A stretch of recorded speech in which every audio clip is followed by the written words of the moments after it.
ভাই আমার, come to my point. কোন রাষ্ট্রে যদি আল্লাহর আইন প্রতিষ্ঠিত থাকে, ওই রাষ্ট্রের অবস্থা কেমন হয় লক্ষ্য করেন।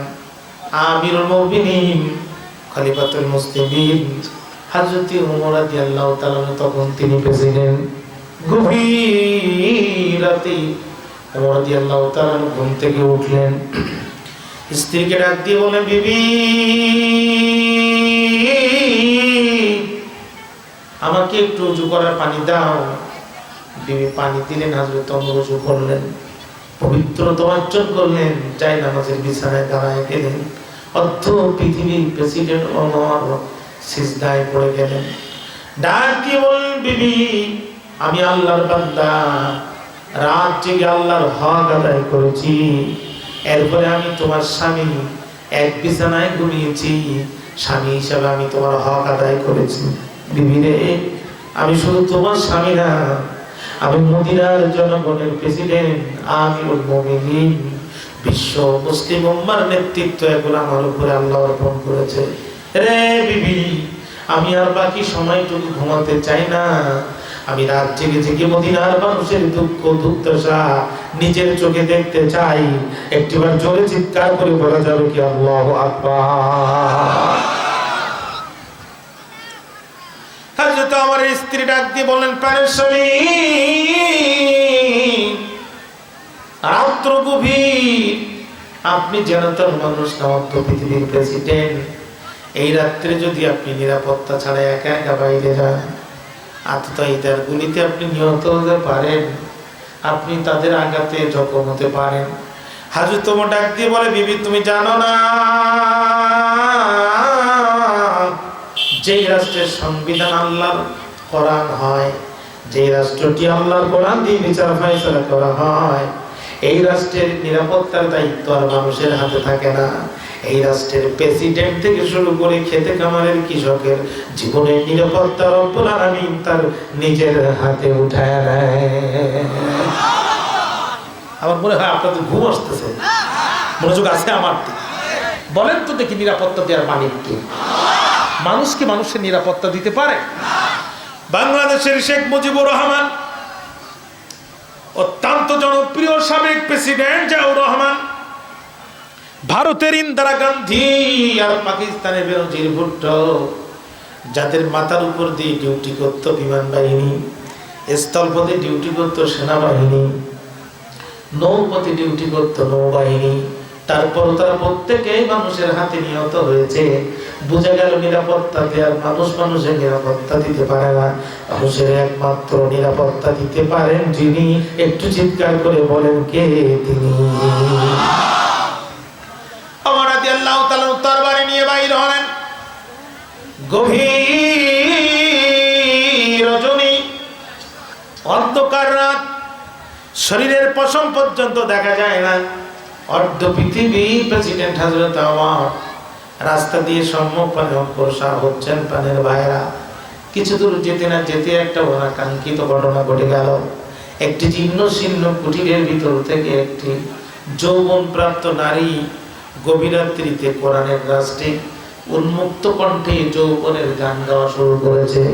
নিঠুর বন্ধু রে বন্ধু, কালাইয়া দেওয়ানা বানাইয়া গেলে, দেওয়ানা বানাইয়া। থমকে গেলেন হযরত ওমর, দাঁড়ায় গেলেন। আমি যা শুনলাম তাহলে আসলে কি ঠিক শুনলাম? কারণ আমার রাষ্ট্র তো কোরআন দিয়ে চলে, এই রাষ্ট্রে তো এই ধরনের গান ভেসে আসার কথা না। উনি কানটা আবারও পেতে দিলেন, দিয়ে দেখলেন যে একই রকম আওয়াজ আসতেছে। হযরত ওমর বুঝতে পারলেন, কোন নারী যে কোরআনের আইনকে লঙ্ঘন করে, কণ্ঠ উন্মুক্ত করে যৌবনের গান গায়। ওমর রাদিয়াল্লাহু তাআলা কাল বিলম্ব করলেন না, মনে মনে চিন্তা করলেন, এই মুহূর্তে মহিলাটিকে গ্রেফতার করে কোরআনের আদালতে দাঁড় করানো দরকার, কারণ আমি ওমর আল কোরআনের সরকার। আল্লাহু আকবার। আল কোরআনের সরকার হবে যারা, যাত্রার প্যান্ডেল আর পুতুল নাচের পারমিশন দিতে পারে না তারা। কথা বলেন না কেন? কিন্তু আমরা বিগত সালে কি দেখেছি? 90% মুসলমানের ট্যাক্সের টাকা দিয়ে পরিচালিত সরকারি বাহিনীকে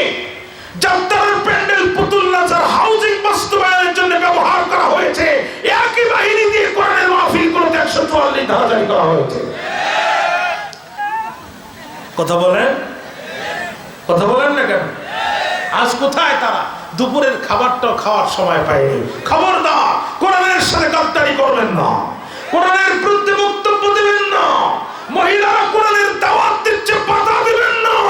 কোরআন বিরোধীদের পরিণতি কিন্তু একই হবে। যেই পরিণতি ফিরআউনের হয়েছিল, যেই পরিণতি কারূনের হয়েছিল, যেই পরিণতি নমরুদের হয়েছিল, যুগে যুগে আল্লাহর দ্বীনের বিরোধিতা যারাই করবে একই পরিণতি তাদেরকে বরণ করতে হবে।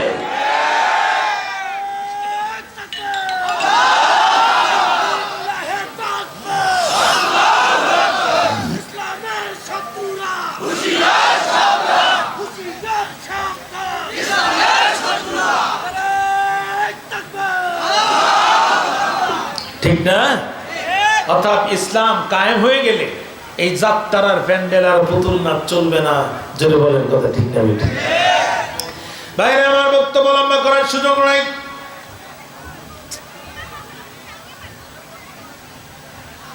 আমিরুল মুমিনিন খলিফাতুল মুসলিমিন চিন্তা করলেন এই মুহূর্তে মেয়েটিকে গ্রেফতার করে কোরআনের আদালতে দাঁড় করানো দরকার, যেহেতু আমিও মহাল কোরআনের সরকার। কিন্তু বাড়ির মেন গেটটি এতটাই মজবুত ছিল, হযরতে ওমর বাড়ির মেন গেটে ঢুকতে পারলেন না। চিন্তা করলো শুধু একটা গেটের কারণে যদি আমি শাস্তি না দিতে পারি, কিয়ামতের দিন আল্লাহ রাব্বুল আলামিন যদি আমাকে প্রশ্ন করেন আমি জবাব দিতে পারবো না। হযরত ওমর তরবারি মুখের মধ্যে নিলেন, পিছনের পাঁচিল টপকে ভিতরে গেলেন, হাতে নিলেন তরবারি, দরজায় দিলেন আঘাত করি, ডাক দিয়ে বলল, নারী কোথায় তোর বাড়ি? কোরআনের বিরুদ্ধে কণ্ঠ দিয়েছে ছাড়ি, দরজা খুলে দেখ, তোর শাস্তি দেওয়ার জন্য বিজলির গতিতে চলে এসেছে খলিফা ওমরের তরবারি। অন্যায় অপকর্ম যেখানে, ওমরের প্রতিবাদ সেখানে। ঠিক না? আজকে ওমর রাদিয়াল্লাহু তাআলার মতো টুপি আমাদের আছে, ওমরের মতো দাড়ি আমাদের আছে, পাগড়ি আমাদের আছে, ওমরের মতো পাঞ্জাবি আমাদের আছে, কিন্তু ওমরের মতো ঈমানের জজবা আমাদের নাই। ওমরের মতো ঈমানের জজবা যদি আমাদের থাকতো, 90% মুসলমানের দেশে আমাদের চোখের উপরে আমার বোনকে স্কুলের সদস্যরা তুলে নিয়ে ধর্ষণ করার চিন্তাও মাথায় আনতে পারতো না। আফসোস আর পরিতাপ আমাদের জন্য। খেয়াল করেন, হযরত ওমর দরজা আঘাত করে দিয়ে বলে, নারী কোথায় তোর বাড়ি? কোরআনের বিরুদ্ধে কণ্ঠ দিয়েছিস ছাড়ি, তুই কোরআনের বিরুদ্ধে কণ্ঠ দিয়েছিস ছাড়ি, আর বিজলির গতিতে চলে এসেছে খলিফা ওমরের তরবারি। জোরে কন্যা সুবহানাল্লাহ। গান বন্ধ হয়ে গেল, মেয়ে ভয়ে থরথর করে কাঁপতেছে। মেয়ে নিশ্চিত হয়ে গেল আমার দরজার সামনে দাঁড়িয়ে আছেন যিনি অত্ত জাহানের খলিফা। তিনি সর্বনাশ! এ ওমর তো যেন তেন ওমর না। এ ওমর এখন বিচার শুরু করলে 5টি পয়সাও ঘুষ খাবে না। এ ওমর তো সে ওমর যে বিচার করার সময় আত্মীয়র চেহারা থেকে বিচার করে না, কোরআনের দিকে তো লক্ষ্য করে বিচার করে। জোরে কোন আল্লাহু আকবার। আজকে আমাদের সমাজে বিচার আছে, মুলাসরের ফাঁসি হয়, রাঘব বোয়ালের বিচার নাই। হাজার হাজার কোটি টাকা পাচার করেছে, তাদের বিচার নাই। ক্ষুধার তাড়নায় পাশের বাড়ির বাগান থেকে এক কান্দি কলা চুরি করেছে, যেই বেচারা ডায়াবেটিসের রোগী হাঁটতে পারে না, সেও যায় বাসকল দেওয়ার জন্য। ঠিক না? আহা! মেয়ে চিন্তা করল, এই মুহূর্তে যদি আমি দরজা খুলে দেই, ওমর আমার বিচারের কাজ করে দাঁড় করাবে। ওমর আত্মীয়তার পরিচয় মানবে না, কারণ ওমর সেই ওমর তার নিজের ছেলে আবু শামা মদ পান করা অবস্থায় কোন নারীর ইজ্জতে হাত দেওয়ার অপরাধে হযরত ওমর নিজের হাতে বেত দিয়ে মারতে মারতে তার পৃথিবীর জমিন থেকে বিদায় করে দিয়েছিল। আল্লাহর কোরআন ছাড়া ওমর কিছুই মানে না। ওমর কোনো জায়গায় দুর্বল না, ওমর একটি জায়গায় দুর্বল, সেটা হচ্ছে আল্লাহর কোরআন। চিৎকার করে একবার বলেন আল্লাহু আকবার। এই কোরআন দিয়ে যদি ওমরের সাথে একটু তর্ক করতে পারি, বাহাস করতে পারি, তাহলে হয়তো রাতটুকু শেষ হবে, যা আছে কপালে হবে কাল সকালে। মেয়ে চিন্তা করে কণ্ঠটা নরম করে ডাক দিয়ে বলে, সেনাপতি ও সেনাপতি, আপনি আমার রাষ্ট্রের সেনাপতি, আমি সামান্য একজন অধিপতি, গভীর রাত্রিতে আপনার কাছে আমার আকুতি, একটি প্রশ্ন করার দেন অনুমতি, একটি প্রশ্ন করার অনুমতি চাই। হযরত ওমর ডাক দিয়ে বলে, রে মেয়ে, ভুল করলে কোরআনের বিরুদ্ধে গান গে, এরপরে আবার বেয়াদবি করলে অনুমতি চেয়ে। মেয়ে ডাক দিয়ে বলে, রাজা, আপনি আমার দেশের রাজা, আমি সামান্য প্রজা অপরাধ করেছি তাজা, আপনি আমার দিলেন সাজা। ও সেনাপতি, আপত্তি নাই, শুধু একটি প্রশ্ন করার অনুমতি চাই। হযরত ওমর বলে, মেয়েরে বলতো দেখি কি বলতে চাস। মেয়ে ডাক দিয়ে বলে, খলিফা, আপনিও মুসলমান, আমিও মুসলমান, আমাদের সব সমস্যার সমাধান দিতে পারে আল কোরআন। ওমর বলছে, তুই তো আমার চেয়ে বড় হুজুর, গান কেন গান? কথাটা কি বলছে দেখেন, আপনিও মুসলমান, আমিও মুসলমান, আমাদের সব সমস্যার সমাধান দিতে পারে আল কোরআন। জোরে বলেন, দিতে পারে। গভীর নিশিতে আমি গাইছি গান, আপনি আমাকে করেছেন বাধা দান, এখন বলেন কোন আয়াতে কোরআন গাইতে নিষেধ করেছে গান? ওমর গো, শাস্তি দেন, তবে কোরআন থেকে দলিল দেন। আল্লাহু আকবার বলেন। Give me reference from Holy Quran. কোরআন থেকে দলিল পেশ করেন, হুজ্জা পেশ করেন, রেফারেন্স পেশ করেন। হযরত ওমর বলছেন, মেয়ে, তুই কি কোরআন পড়তে পারিস? ক্যান ইউ রিসাইট হোলি কোরআন? তুই কোরআন পড়তে পারিস? মেয়ে বলছে, না, আমার প্রশ্নের জবাব নয়, আপনি কোরআন থেকে দলিল দেন। ওমর রাদিয়াল্লাহু তাআলা বলে, মেয়ে রে,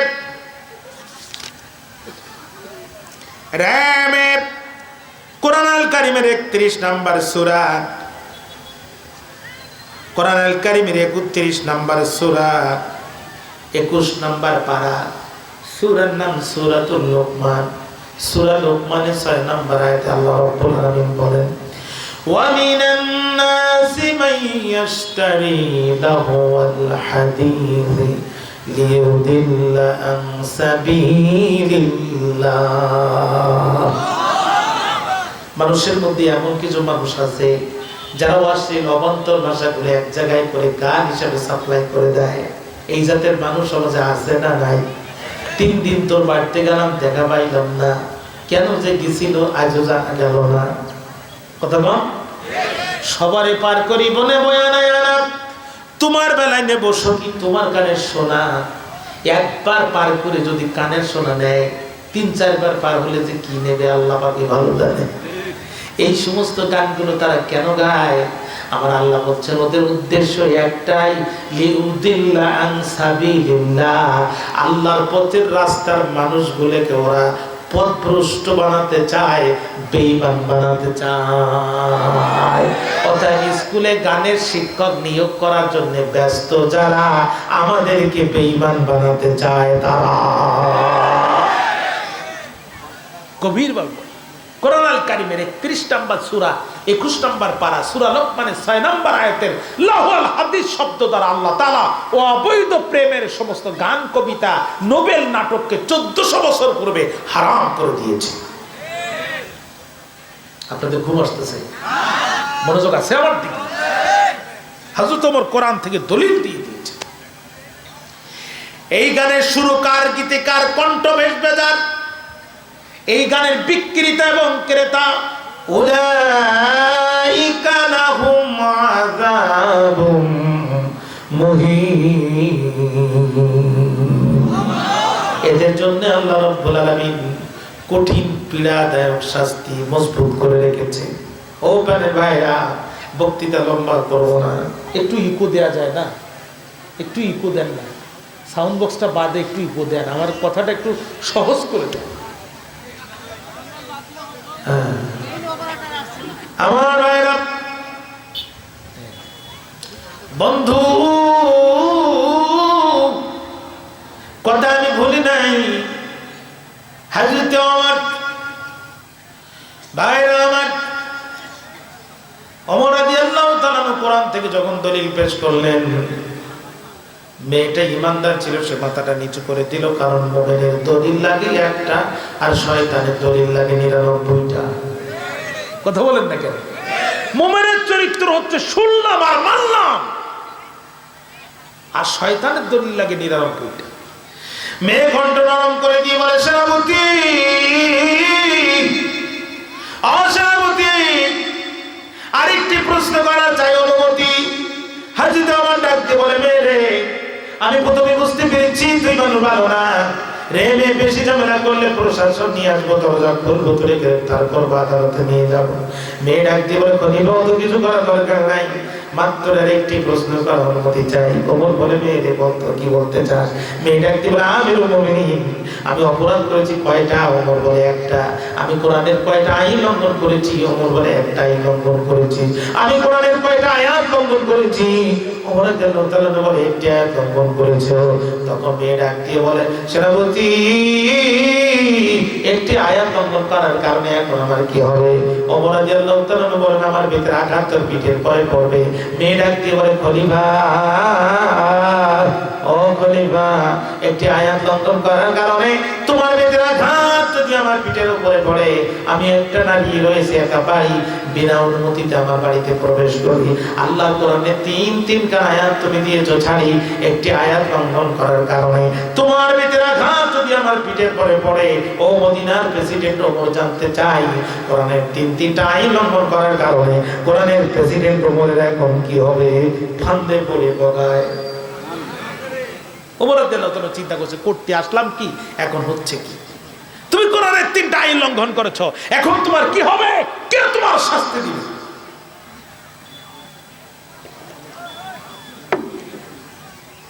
ভাইরা আমার, ওমর রাদিয়াল্লাহু তাআলা খুব ক্ষেপে গেলেন। Do know who I am? তুই কি চিনিস আমি কে?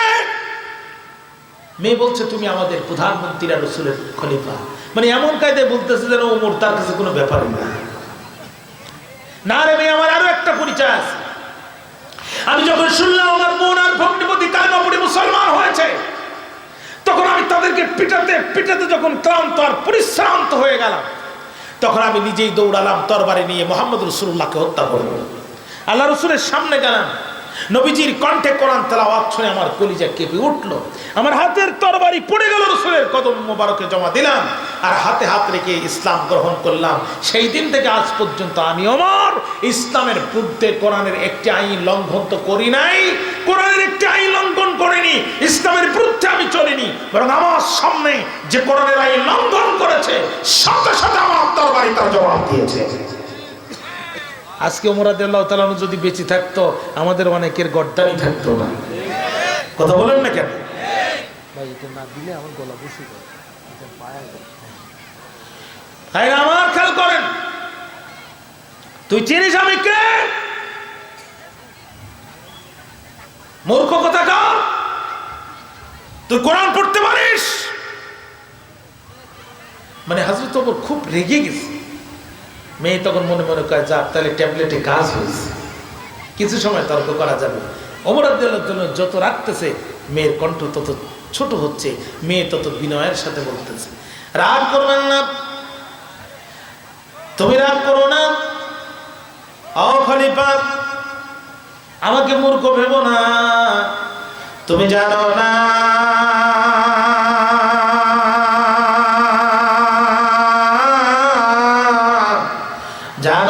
গো খলিফা,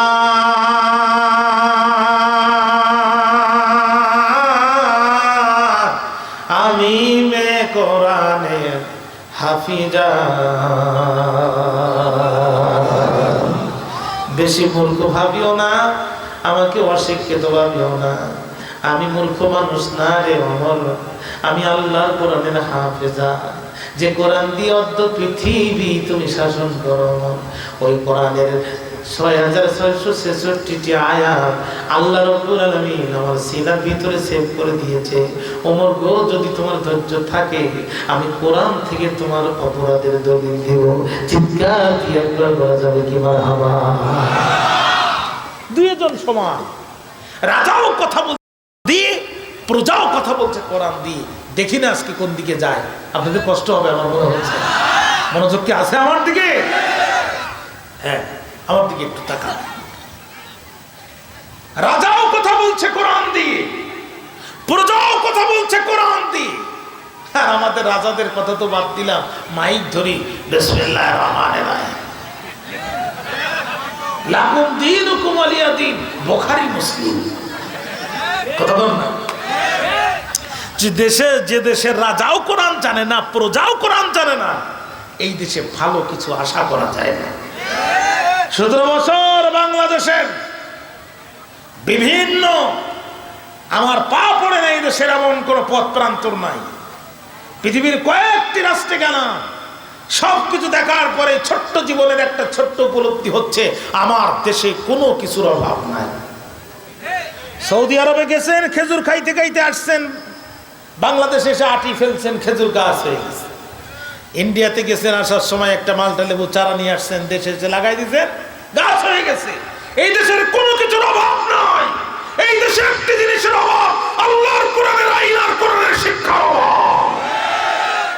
এই দেশে যত বড় চোর তত বড় শিক্ষিত মানুষ। কথা বলেন না কেন? এই দেশে সবচাইতে চুরি বাটপারি আর দুর্নীতি করে এই দেশের শিক্ষিত মানুষেরা। এদেশের কৃষকরা দুর্নীতি করে না, এদেশের স্কুলের শিক্ষকরা দুর্নীতি করে না, যত দুর্নীতি করে সব বিসিএস ক্যাডাররা, সব শিক্ষিতরা কোটি কোটি টাকা জনগণের গলার উপরে পা দিয়ে চুরি করে। যে শিক্ষা ব্যবস্থা জাতিকে ডাকাতি শিখাচ্ছে, যে শিক্ষা ব্যবস্থা জাতিকে চুরি শিখাচ্ছে, যে শিক্ষা ব্যবস্থায় শিক্ষিত হয়ে অফিসাররা ঘুমন্ত মানুষকে সন্তানদের কোল থেকে তুলে নিয়ে ক্রস ফায়ার দিয়ে হত্যা করেছে, ওই শিক্ষা ব্যবস্থার পরিবর্তন আগে করতে হবে। 1000 বছর পূর্বে কোরআন নাজিল হলো হেরা গুহাতে। খেয়াল করেন, আল্লাহ ছিলেন সেই বিশ্ববিদ্যালয়ের চ্যান্সেলর, সুবহানাল্লাহ। রাসূল ছিলেন সেই ইউনিভার্সিটির ভাইস চ্যান্সেলর। সেই বিশ্ববিদ্যালয়ের সিলেবাস ছিল আল্লাহর কোরআন, আর সেই বিশ্ববিদ্যালয়ের ছাত্র ছিল হযরতে আবু বকর, হযরতে ওমর, হযরতে আলী। হযরতে আলী রাদিয়াল্লাহু তাআলা খলিফা। মাগরিবের নামাজের পরে তিনি অফিসে বসে বসে বাইতুল মালের হিসাব করতেছেন। বাল্যবন্ধু খোঁজ গল্প করার জন্য অফিসে ঢুকেছে। আলীর সাথে বহুদিন দেখা হয়নি, একটু দেখা করি। যেই না বাল্যবন্ধু ঢুকেছে, হযরতে আলী সাথে সাথে মুখের ফুৎকার দিয়ে তিনি মোমবাতি নিভায় দিয়েছে। বাল্যবন্ধু বলছে, আলী রে, এতদিন পরে আসলাম একটু খোঁজ গল্প করার জন্য, আর তুমি মোমবাতি নিভায় দিলে। হযরত আলী বলছে, এটা আমার টাকা দিয়ে কেনা মোমবাতি নয়, এটা বাইতুল মালের টাকা দিয়ে কেনা মোমবাতি, বাইতুল মালের হিসাব করার জন্য, আমার খোঁজ গল্প করার জন্য না। এই কোরআন তাদেরকে কি শিক্ষা দিয়েছিল?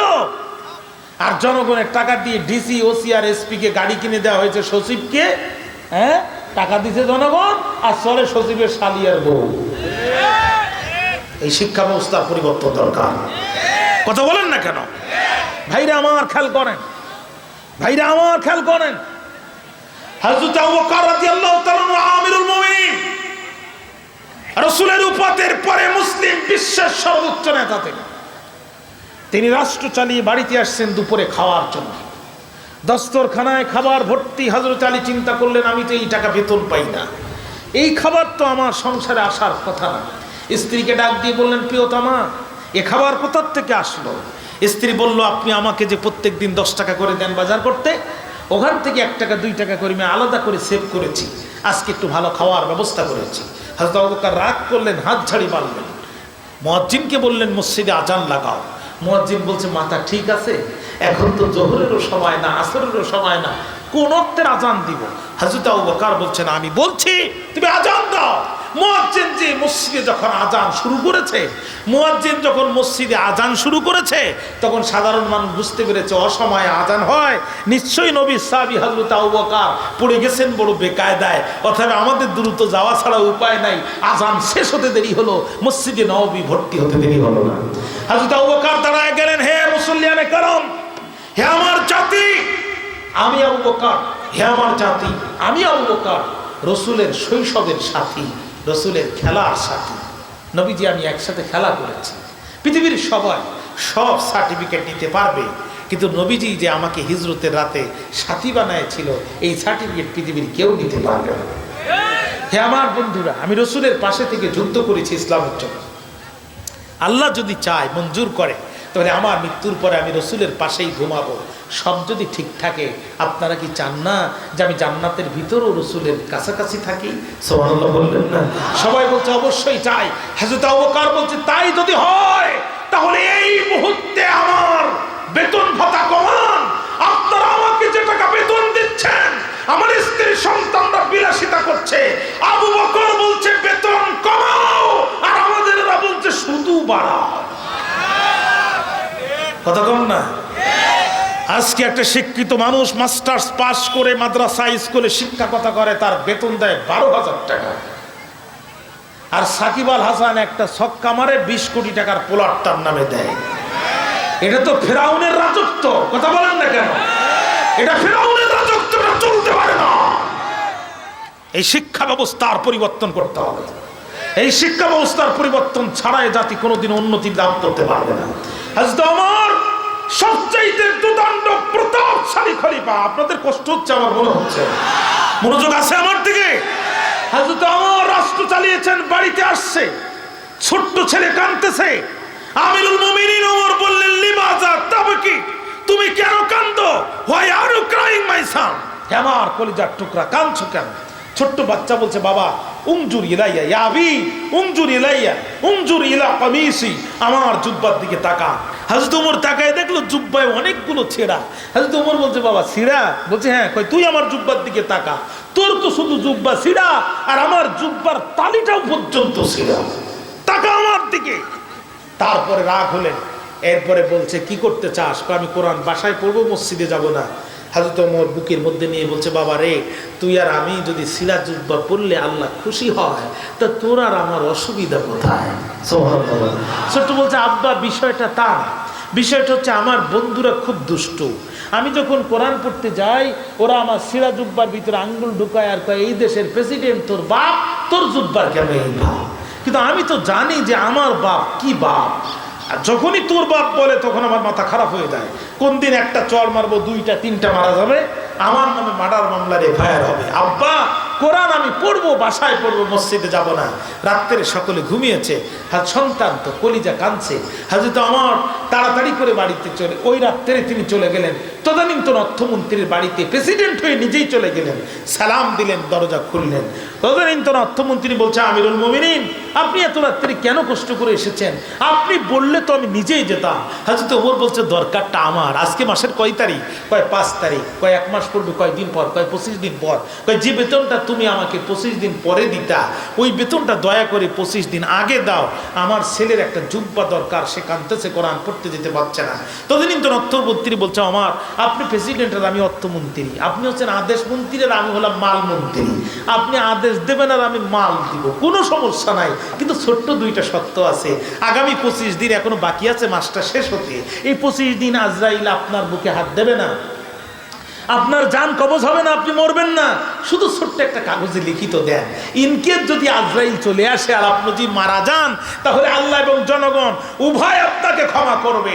এই ছাড়া আমি আপনাকে 1 টাকাও দেব না। মন্ত্রিত্ব কেড়ে নেবেন, পরোয়া করি না। মন্ত্রিত্ব বাঁচানো ফরজ নয়, ঈমান বাঁচানো ফরজ। কি জাতের প্রধানমন্ত্রী আর কি জাতের অর্থমন্ত্রী এই কোরআন তৈরি করেছিল? হযরত ওমর বিন্দুমাত্র রাগ না করে তদানীন্তন অর্থমন্ত্রীকে বুকে নিয়ে কপালে চুমু দিয়ে বলছে তোমার মতো অর্থমন্ত্রী যতদিন থাকবে, আমার মতো প্রধানমন্ত্রীরা ততদিন পথ হারাবে না। কি জাতের অর্থমন্ত্রী আর কি জাতের প্রধানমন্ত্রী এ কোরআন তৈরি করেছিল। আর আমাদের অর্থমন্ত্রী আবুল মাল, কথা বল না, আবু শব্দের অর্থ হচ্ছে পিতা, আর মাল শব্দের অর্থ হচ্ছে সম্পদ। আরবি গ্রামারে এইটাকে বলে মুদাফ ইলাহি। জুমালিন মালের বাপ।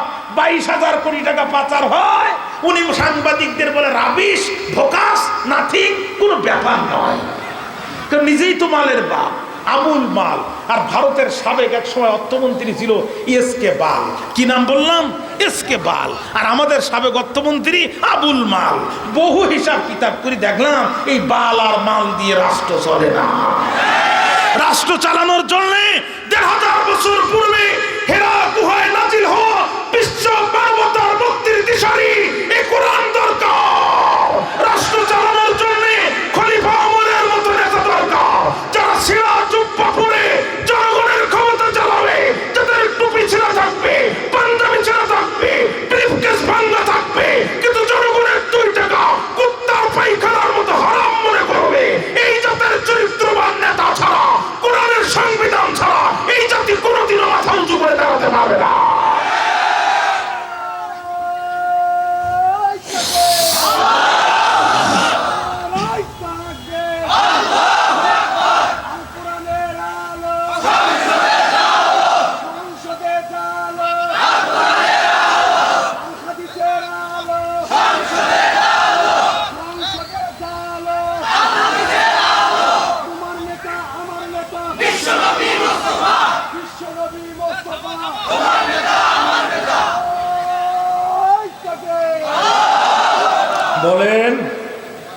আল্লাহর আইন দরকার আছে 50 বছর পরে না এই মুহূর্তে?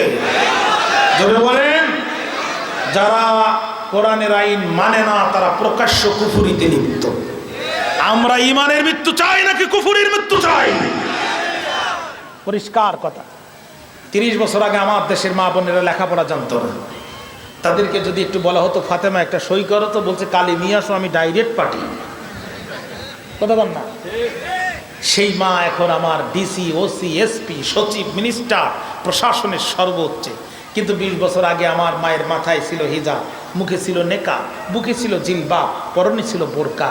আজকে মা আমার লেখাপড়া করেছে, মাথার হিজাব উঠে গেছে, নেকাব খুলে গেছে, জিলবাব পড়ে গেছে, বোরকা আউট হয়ে গেছে। 28 ইঞ্চি হুইল আর সালোয়ার কামিজ পরে 2 বছর আগে দেখতাম অন্যা ছিল সামনে, এখন সেটাও উঠে গলার দিকতে চলে গেছে পিছনে। নদী এক জায়গায়, ব্রিজ দিছে আর এক জায়গায়। যেই শিক্ষা ব্যবস্থা নারীর কাপড় খুলে উলাঙ্গ হতে শিখায়, এই শিক্ষা ব্যবস্থা জাতির মেরুদণ্ড হতে পারে না। এই শিক্ষা ব্যবস্থা জাতির ধ্বংসের কারণ।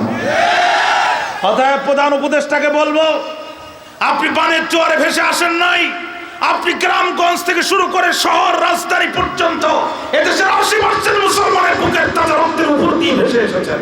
সুতরাং সত্যিকার অর্থে যদি জাতিকে সোজা করে দাঁড়াতে হয়, মাথা উঁচু করে দাঁড়াতে হয়, বিশ্বের দরবারে একটি সভ্য জাতি হিসেবে আত্মপ্রকাশ করতে হয়, আল্লাহর কোরআনের শিক্ষা ব্যবস্থা ছাড়া কোনোভাবেই সম্ভব নয়। একটা ছেলে যদি 100 মার্কের ইংরেজি সাহিত্য পড়তে পারে, ইংলিশ লিটারেচার পড়তে পারে, বায়োলজি পড়তে পারে, কেমিস্ট্রি পড়তে পারে, অ্যাপ্লাইড বায়োলজি পড়তে পারে, অ্যাপ্লাইড কেমিস্ট্রি পড়তে পারে, ভূগোল পড়তে পারে, তাহলে কেন সে 100 মার্কের কোরআন আর 100 মার্কের হাদিস পড়তে পারবে না? 90% মুসলমানের দেশে ক্লাস 1 থেকে শুরু করে মাস্টার ডিগ্রি পর্যন্ত 100 মার্কের কোরআন, 100 মার্কের হাদিস বাধ্যতামূলক করতে হবে। এই যদি আজকে আমার দেশের শিক্ষা ব্যবস্থা হতো, আমার দেশের MBBS ডাক্তাররা MBBS পাশ করে কোনোদিন রুগী নিয়ে ব্যবসা করতে পারত না। কথা বলেন না কেন? ডাক্তারের কাছে 1000 টাকা ফি দিয়ে ঢোকে বসতে বসতে ডাক্তারের 7টা গ্যাসের ট্যাবলেট লেখা কমপ্লিট। কথা বললেন না কেন? 5টা মিনিট সময় একটা রুগীর পিছনে দেয় না, কোনো রকম 2টা মিনিট দিয়েই তাড়াতাড়ি, এমন ব্যস্ত সে, তার সাথে আর কথা বলা যায় না। কথা বলেন না কেন? আজকে যদি এইটা হতো, আমার দেশের ইঞ্জিনিয়াররা মাস্টার্স পাস করে সে রাস্তায় দাঁড়িয়ে ইঞ্জিনিয়ারিং করে সরকারের টাকা ভাগে দিতে পারতো না, জনগণের পেটে লাঠি মারতে পারতো না, থানার ওসি নিরপরাধ মানুষকে ঘুম থেকে তুলে নিয়ে কুরাসমারের নাটক করে লক্ষ লক্ষ টাকা ঘুষ বাণিজ্য করতে পারতো না। কথা বলেন না কেন? থানার ওসি হতো থানার মসজিদের ইমাম, টিওনো হতো থানা সদরের সবচেয়ে বড় মসজিদের ইমাম, রাষ্ট্রপ্রধান হতো রাষ্ট্রের কেন্দ্রীয় রাজধানীর কেন্দ্রীয় মসজিদের ইমাম। কথা বলেন না কেন? এমপি সাহেব হতো ওই এলাকার সবচেয়ে বড় মসজিদের ইমাম। আজকে এই পরিবেশ আমরা সৃষ্টি করতে চাই। কোরআনের দেশে 24-এর বিপ্লব হয়েছে, অপমর জনতা ডান বাম সবাই রক্ত দিয়েছে, ভুলে যেন না এখানেই শেষ। খুব দ্রুত এদেশে আরেকটি বিপ্লব আপনাদেরকে হাতছানি দিয়ে ডাকবে, সেই বিপ্লব হবে আল্লাহর কোরআনের বিপ্লব। এদেশের পূর্ব দিগন্তে রক্তিম সূর্যভেদ করে কোরআনের পক্ষের বিপ্লবের আহ্বান যেই দিন আসবে, সেই বিপ্লবের সাড়া দিতে হলে যদি প্রয়োজন হয় পকেটের টাকা দিতে হয় টাকা দিব, যদি হাত দিতে হয় হাত দিব, পা দিতে হয় পা দিব, যদি গর্দান দিতে হয় গর্দান দিব। কারা রাজি আছেন? 2 হাত তুলে আল্লাহকে দেখায় না।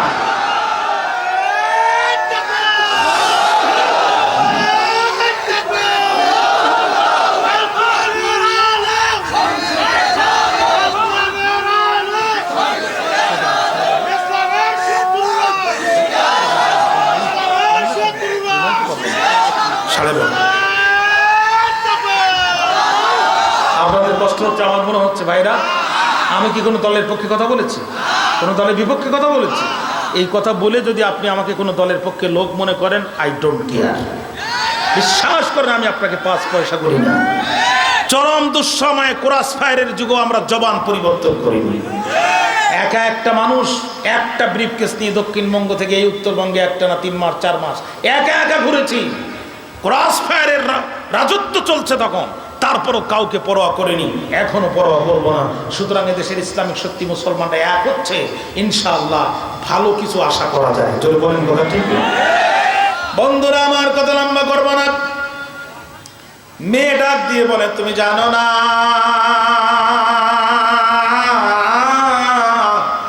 মনে আছে আপনাদের জানো না গো খলিফা,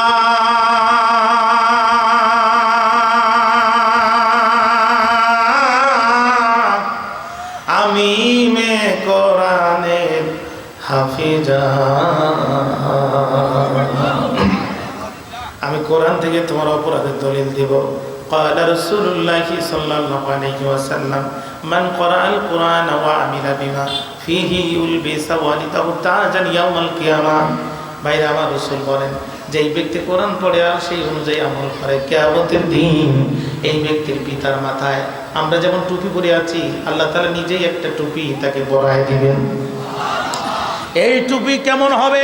রাসূল বলেন তাওহুয়া সালমি তাওই শামসি ফি বুয়ুতিদ দুনিয়া, দুনিয়ার পূর্ব দিগন্ত থেকে রক্তিম সূর্য উদিত হলে সূর্যের আলো যতনা বেশি হয়, কোরআন পড়া ছাত্রের পিতার মাথায় কিয়ামতের দিন আল্লাহ যে টুপি পরাবেন এই টুপির আলো তার চেয়ে লক্ষ লক্ষ গুণ বেশি হবে। ভাইরা আমার খেয়াল করেন, একান্ত আপনজনের বক্তব্য লম্বা করবো না, সামনের দিকে চলে যাই। মেয়েটি ডাক দিয়ে বলছে আমিরুল মুমিনিন, আমি মূর্খ মানুষ না, আমি কোরআনের হাফেজ আর তুমি কোরআনের প্রেসিডেন্ট, আমি কোরআন থেকে তোমার দলিল দিব। ওমর বলে মেয়ে রে বলতো দেখি কি বলতে চাস। মেয়ে ডাক দিয়ে বলে আমিরুল মুমিনিন, আপনার কাছে জানতে চাই গভীর রাত্রিতে আমার বাড়িতে আপনি প্রবেশ করেছেন যখন, সামনের পাঁচিল দিয়ে প্রবেশ করেছেন নাকি পিছনের পাঁচিল দিয়ে প্রবেশ করেছেন? আপনি কি সামনের পাঁচিল দিয়ে আমার ঘরের মধ্যে ঢুকেছেন নাকি পিছনের পাঁচিল দিয়ে আমার ঘরের মধ্যে ঢুকেছেন? অবলকায় সামনের পাঁচিল আটকানো ছিল, বিদায় পিছনের পাঁচিল দিয়ে প্রবেশ করতে হয়েছে। মেয়ে ডাক দিয়ে বলে খলিফা, কোরআনুল কারীমের 49 নম্বর সূরার 26 নম্বর পারা, সূরাটির নাম সূরাতুল হুজুরাত, আয়াত নাম্বার 4। সূরা হুজুরাতের 4 নম্বর আয়াতে আমার আল্লাহ রাব্বুল আলামিন বলেন ইন্নাল্লাযীনা ইউনাতুনাকা মিন ওয়ারাইল হুজুরাত আকসারুহুম লা ইয়াকিলুন।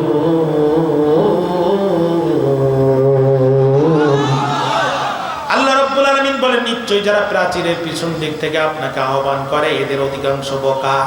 ও আমিরুল মুমিনিন, আপনি বলেন তো দেখি প্রাচীরের সামনে দিয়ে প্রবেশ করলেন নাকি পিছন দিয়ে প্রবেশ করলেন? ওমর বলে মেয়ের পিছন দিক থেকে। আল্লাহর কোরআন বলছে আপনি বোকা, ডোন্ট মাইন্ড, আমি বলি নাই, আল্লাহর কোরআন বলছে ইটস ইউর ফার্স্ট ক্রাইম, এটাই আপনার প্রথম অপরাধ। হযরত ওমর চুপ করে আছে, মনে মনে কয় মেয়েরে তুই সাধারণ অধিপতি আর আমি এই রাষ্ট্রের সেনাপতি, দলিল যদি তোর কাছে থাকে দলিল আমার কাছেও আছে, আমি কিন্তু বিনা দলিলে ঢুকি নাই, মনে করিস না দলিল সব তোর হাতে, ওস্তাদের মায়ের শেষ রাতে, ওস্তাদের মায়ের দলিল সব তোর হাতে না, আমার হাতে আছে। আপনাদের বিরক্তি আসতেছে না? বাইরে আমার খেয়াল করেন, হযরত ওমর বলে মেয়েরে বলতো দেখি আমার আর একটা অপরাধ কি?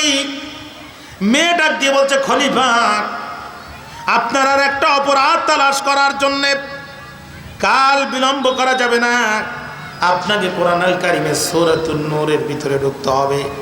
কোরআনুল কারীমের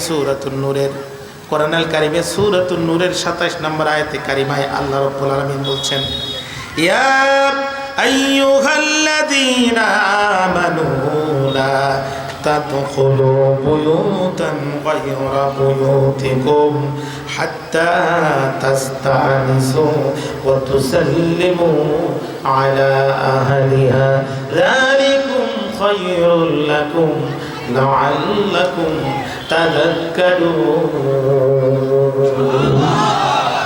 ভাইরা আমার, কোরআনুল কারীমের 24 নম্বর সূরা 18 নম্বর পারা সূরাতুন নূর আয়াত নাম্বার 27 আল্লাহ রাব্বুল আলামিন বলেন ইমানদারেরা একজনের গৃহ থেকে আরেকজনের গৃহে প্রবেশ করলো না ততক্ষণ, অনুমতি নিবা না যতক্ষণ। ও প্রাণের ভাইরা জানতে চাই, যুবক ছেলেরা যখন ভাবিদের ঘরে প্রবেশ করে অনুমতি কি নেয়? অনুমতি থাকতে না। সাবধান সাবধান, ভয়ঙ্কর শাস্তি। আল্লাহ বলছে কোন মুসলমান, কোন মুমিন যদি কোন মুমিনের বাড়িতে প্রবেশ করতে চায় কমপক্ষে 2টা আদব তাকে মানতে হবে। তার প্রথম নাম্বার আদব হচ্ছে অনুমতি নিতে হবে। জোরে বলেন কথা ঠিক কিনা? 2 নাম্বার ডাক দিয়ে বলেন আমিরুল মুমিনিন খলিফাতুল মুসলিমিন, জানতে চাই আমার বাড়িতে প্রবেশ করেছিলেন যখন অনুমতি নিয়েছিলেন কি তখন? হযরত ওমর বলে না, অনুমতি নেয় নাই। খলিফা ডন্ট মাইন্ড, উনি কিছু নেবেন না, ইটস ইওর সেকেন্ড ক্রাইম, এটা 2 নম্বর অপরাধ। ওমর রাদিয়াল্লাহু তাআলা মুস্কি মুস্কি হাসে। আর কোন দলিল আছে? কয় আছে। ও তুসাল্লিমু আলা আহলিহা, শুধু অনুমতি নিলে হবে না, অনুমতি নেওয়ার পরে এবার ওই পরিবার পরিজনদের উপরে আপনাকে সালাম দিতে হবে। বন্ধু এখন সালাম দিতে হবে, সালাম দিতে হবে। ওমর গো, আপনি কি আমাকে সালাম দিয়েছিলেন? ওমর বলে না। বন্ধু, আজকে মুসলিম সমাজের আধুনিক কিছু যুবকেরা যাদের ইসলাম সম্পর্কে লেখাপড়া কম, এই যুবকেরা এখন সালাম থেকে দূরে সরে যাচ্ছে। এদের কাছে সালাম এখন ওল্ড মডেল, এদের কাছে নিউ মডেল হচ্ছে গুড মর্নিং। জোরে বলেন, কি মর্নিং? Good morning. গুড শব্দের অর্থ হচ্ছে ভালো, আর মর্নিং শব্দের অর্থ হচ্ছে সকাল। গুড মর্নিং শব্দের অর্থ হচ্ছে ভালো সকাল, ভালো সকাল। কিন্তু বলেন তো দেখি, সব মর্নিং কি গুড হয়? কথা কয় না। রাত্রিতে কালবৈশাখী ঝড় হলো, দিনাজপুর মেন রোডে সব গাছগুলো রাস্তার উপরে পড়ে গেল। বরঙ্গাবাড়ি, নাগেশ্বরী, চিলমারি, হলিপুর, কাটলা, হাকিমপুর, বিরামপুর, ঠাকুর, কাপাজিয়া, টেঙ্গি, আটবাড়ি, পঞ্চগড়, সাতগাঁও, বোদা। আপনাদের এলাকা সব মুখস্থ, কথা বুঝতে পেরেছেন? তো এখন এই মেন রোডের গাড়িগুলো সব রাস্তা আটকায় গেল, হাজার হাজার গাড়ি রাস্তা আটকানো, শত শত বাচ্চা কাচ্চা, নারী পুরুষের মধ্যে কষ্ট পাচ্ছে। এমন সময় যে সকালটা হয়, একটু জবান খুলে বলেন তো, এটা গুড মর্নিং নাকি ব্যাড মর্নিং? জোরে কন। তাহলে বোঝা গেল সব মর্নিং গুড হয় না, কোনো কোনো মর্নিং ব্যাডও হয়। জোরে বলেন কথা ঠিক কিনা? ভাইরা আমার, শিক্ষক, অঙ্কের শিক্ষক, সকালবেলা ঘুম থেকে উঠে বউরে বলছে খাবার তৈরি করে স্কুলে যাব, কিন্তু বউ খাবার তৈরি করে নাই। শিক্ষকের প্রচণ্ড রাগ, প্যান্ট পরলো, শার্ট পরলো, টাই পরলো, শার্টের বোতামও লাগালো, কিন্তু প্যানের চেন টান দিতে মনে নাই। এই অবস্থায় যদি ক্লাস অঙ্ক করতে চায়, আর একা উঁচু করে ব্ল্যাক বোর্ড বলেন তো দেখি, এই মর্নিংটা গুড মর্নিং নাকি ব্যাড মর্নিং? তাহলে বোঝা গেল সব মর্নিং গুড হয় না, মাঝে মাঝে কিছু মর্নিং ব্যাড হয়। জোরে বলেন কথা ঠিক কিনা? কিন্তু ইসলাম কত অত্যাধুনিক, ইসলাম কত চিরাধুনিক, ইসলাম কত শাশ্বত। তুমি সুখে থাকো আর দুঃখে থাকো, বিপদে থাকো আর মুসিবতে থাকো, আসসালামু আলাইকুম ওয়া রাহমাতুল্লাহ, সর্ব অবস্থায় আল্লাহর পক্ষ থেকে শান্তি, রহমত, বরকত তোমার উপরে বর্ষিত হোক। চিৎকার করে একবার বলেন না মারহাবা। আমি মাঝে মাঝে বক্তৃতা বলি, ইউনিভার্সিটির দুই বন্ধু আর বান্ধবী, বন্ধুটার নাম হচ্ছে রনি, বান্ধবীর নাম রানী। দুইজন মিলে ওখানে পড়তো আর প্রেম করতো। প্রেম বুঝেন তো আপনারা? দিনাজপুর সরকারি কলেজের সামনে সকাল 10টায় যাবেন, ভিতরে ঢুকবেন, দেখবেন গাছের গোড়ায়, গাছের মাজায়, গাছের আগায় সব কবুতরের বাচ্চার মতো জোড়াইছে। কথা বলবেন? এই প্রেম করতো, প্রেম করতো, প্রেম করতো, করতে করতে বিয়ে করেছে। ছেলের নাম রনি, মেয়ের নাম রানী। বিয়ে করেছে, একটা সন্তানও হয়েছে, নাম রাখছে তার জনি। কি নাম বললাম? জনি। ভাইরা আমার খেয়াল করেন, এখন 5 বছর সন্তানের বয়স হয়ে গেছে, আলট্রা মডার্ন ফ্যামিলি, ইসলামের ধাপ ধারে না, অবৈধ প্রেমও করেছে, বাপ মাকে কষ্ট দিয়ে বিয়েও করেছে, তওবা তিল্লা করে ভালো হয়নি, রসুলের আদর্শ সংসারের ভিতরে ঢুকায়নি। ভাইরা, সন্তান ছোটকালে বড় হয়ে দেখতেছে আব্বা আম্মার নাম ধরে ডাকে, আম্মা আব্বার নাম ধরে ডাকে, ছেলে মেয়েকে ডাকে রানী, মেয়েও ছেলেকে ডাকে রনি। এই দেখে বড় হয়েছে জনি। 5 কেজি ওজনের 5 বছর পূর্তি উপলক্ষে হ্যাপি বার্থডে টু ইউ এক কেক নিয়ে আসছে। 5 কেজি ওজনের কেক, জন্মদিন পালন করবে। এটাও একটা নাপাক অনুষ্ঠান, ইসলামের কালচারে কৃষ্টিতে এইটা নাই। জন্মদিন পালন করার জন্য বন্ধু বান্ধবকে দাওয়াত দিছে। এখন ছোট্ট ছেলে বন্ধু বান্ধবের সামনে বলছে, রানী আমার পায়ের জুতাটা আটকায় দাও, রানী আমাকে 1 গ্লাস খাওয়ার পানি দাও। চিৎকার করে বলেন তো দেখি, সব বন্ধু বান্ধবের সামনে ছোট্ট ছেলে যখন বাবার মায়ের নাম ধরে ডাকলো, মান সম্মান কি থাকলো? কথা কয় না। তাড়াতাড়ি করে ছেলের হাত ধরে টান দিয়ে বাড়িতে চলে গেল। শীতের রাত, কম্বলের ভিতরে পা ঢুকায়, দুজন শুধু চিন্তা করে, আল্লাহ করলাম কি আর বলবো। বউ বলে, আমরা তো ভালো কাম করি নাই, পিতামাতা আমাদেরকে পড়ালেখার জন্য পাঠিয়েছিল, লেখাপড়া করি নাই, বাপ ভাইয়ের মনে কষ্ট দিয়ে প্রেম করে বিয়ে করেছি, এরপরেও তওবা করে ভালো হয় নাই। মডার্ন ফ্যামিলি, তুমি আমার নাম ধরে ডেকেছো, আমি তোমার নাম ধরে ডেকেছি। রনি বলে, হ্যাঁ ঠিক। ইতিমধ্যে রানী লক্ষ্য করে দেখে রনির চোখে পানি, ডাক দিয়ে বলে, রনি তোমার চোখে কেন পানি? রনি তখন বলে, এই বেয়াদবের যে ভাব, এই কিয়ামতের আগে আমাকে বলবে না বাপ, এই জন্যে আমার চোখের মধ্যে পানি। ভাইরা আমার, এমন সময় দুইজন কান্দে, উপায় পায় না। এক পর্যায়ে বউ ডাক দিয়ে বলল, এক পর্যায়ে রানী ডাক দিয়ে বলল, রনি রে, রানী ডাক দিয়ে বলল, রনি রে, তুমি আর আমি যেই ভুল কাজ করেছি এর একটাই চিকিৎসা আছে। কয় কি? কয় তুমি আমাকে নাম ধরে ডেকেছো, আমি তোমাকে নাম ধরে ডেকেছি, কাল সকালবেলা তুমি আমারে আম্মু বলবা, আমি তোমারে আব্বু বলবো। কথা বুঝেন নাই? হ্যাঁ, বুঝতে পেরেছেন কথা? ও ভাইরা আমার, বউকে বড় ভালোবেসে প্রত্যেক দিন 5,000 টাকা করে একটা শাড়ি দিবেন, পৃথিবীর কোনো থানায় আপনার মামলা হবে না। কিন্তু বউকে যদি বেশি আদর করে মা ডেকে ফেলেন, রাত্রিতে বেডরুমে যাওয়ার আগে মুফতি সাহেবের কাছে ফতোয়া নেওয়ার দরকার আছে না নাই? কাজে সাবধান, বেশি আধুনিক হবেন না। বেশি আধুনিকের পরিণতি কিন্তু ভালো না। সন্তানকে শিখাবেন না টাটা, সন্তানকে শিখাবেন সালাম। জোরে বলুন সুবহানাল্লাহ। বাইরে আমার বক্তব্য লম্বা করবো না। মিশকাতুল মাসাবিতে আমরা হাদিস পড়েছি, রাসূল বলেছেন, দুই মুসলমান দেখা হলো, সালাম দিল, মুসাফা করলো, আবার সালাম দিল, বিদায় গল্প করলো, সালাম দিয়ে বিদায় নিল, যতক্ষণ গল্প করলো উভয়ের আমল নামার সগীরা গুনাহগুলো গাছের শুকনা পাতার মতো ঝরে ঝরে পড়ে গেল। আর ঝরে পড়ে না। আল্লাহু আকবার। বাইরে আমার বক্তব্য লম্বা করার সুযোগ নাই। মেয়েটি ডাক দিয়ে বলে, সেনাপতি, ও সেনাপতি, তুমি কি আমাকে সালাম দিয়েছিলে? ওমর বলে, না। মেয়ে বলে, ডোন্ট মাইন্ড, মনে কিছু নিও না, ইটস ইওর থার্ড ক্রাইম, এটা তোমার 3 নাম্বার অপরাধ। মেয়ে বলে, ওমর বলে, মেয়ে রে, তোর দলিল দেয়া কি শেষ? ভাই হ্যাঁ।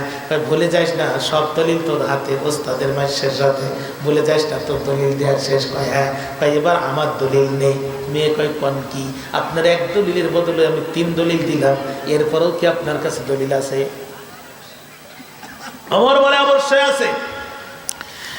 তখন ওমর রাদিয়াল্লাহু তাআলা বলে, মেয়ে, কুরআন আল কারীমের 22 নম্বর সূরা 17 নম্বর পারা, সূরাটির নাম সূরাতুল হজ, আয়াত নাম্বার 41, সূরা হজ্জের 41 নম্বর আয়াত আমার আল্লাহ রাব্বুল আলামিন বলেন, আল্লাযীনা ইম্মাক্কান্নাহুম ফিল আরদি আকামুস সালাতা ওয়া আতামুস যাকাত। আল্লাহু আকবার। কেন বললেন না?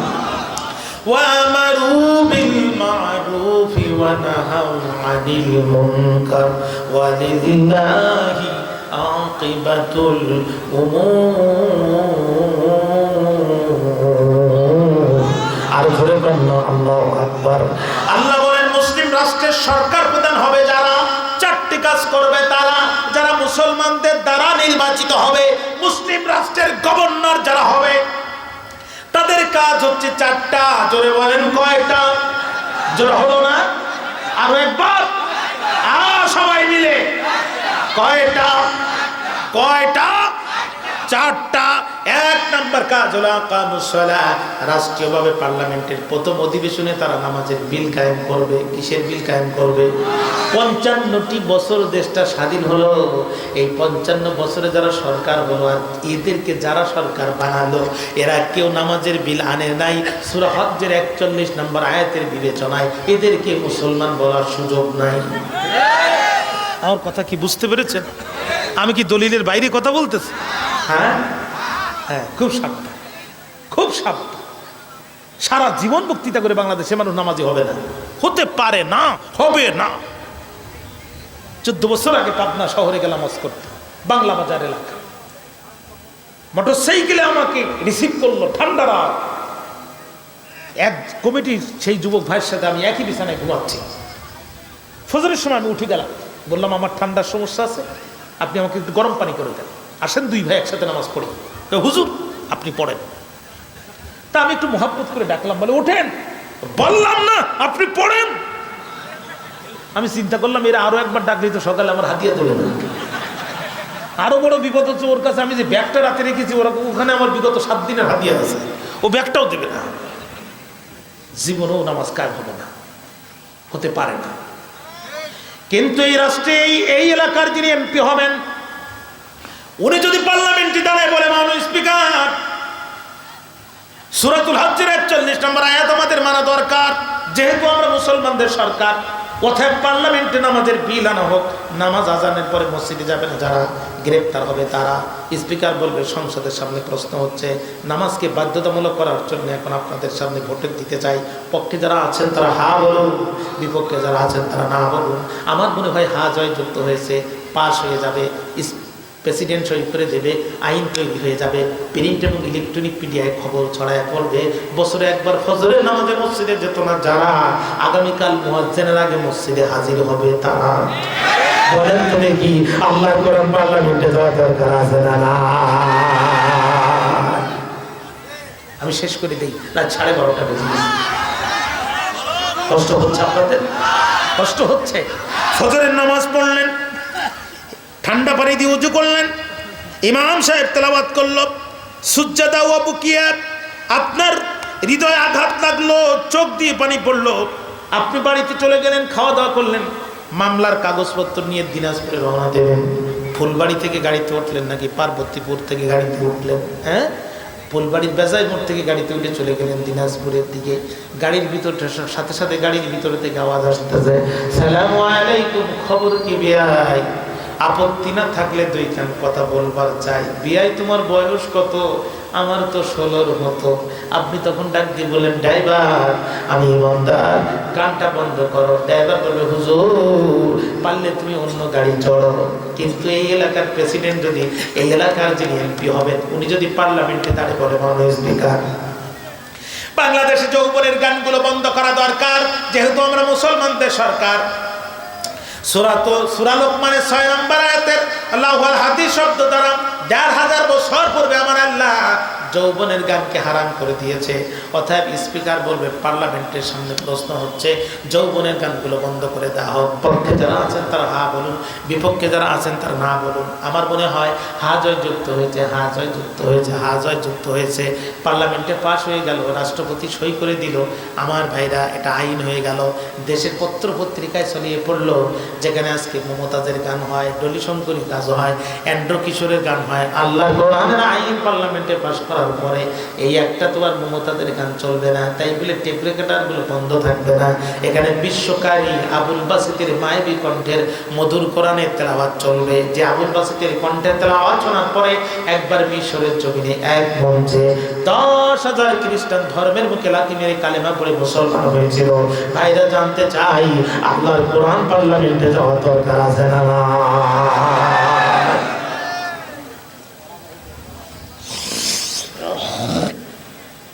তাহলে মুসলিম সরকার প্রধানের দায়িত্ব কয়টা? জোরে বলেন না কেন? জোরে বলেন কয়টা? 4টা। প্রথম নাম্বার হচ্ছে নামাজের বিল পার্লামেন্টে বাস্তবায়ন করবে।